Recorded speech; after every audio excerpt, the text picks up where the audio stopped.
from Houseforce. Come here on the project. The other issue, you've got this window originally fitted here. Now you can see it's actually not been fitted level, and if I bring it level, you roughly, if you look, have about a centimetre. Wow, that's a lot. And that's the original window being fitted. Second morning now starting here. We've now cemented all the walls, as you can see, and we're ready to go. And what we've done with this bead, because on the original job there's chips, where they've chipped everything, there's 3 or 4 chips everywhere. At that tile there, they broke completely and tried to dodge it.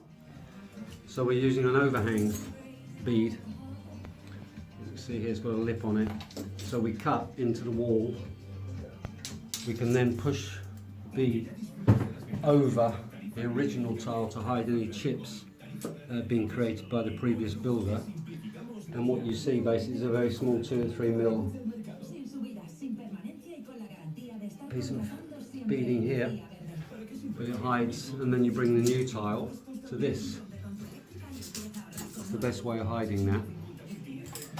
The other challenge we have, unfortunately, was when we put the levels on, the shower plate itself is actually set backwards. So in other words, there's a centimetre at the back of each tray end where the tray is set back, so the water's going to be running to the back of this wall.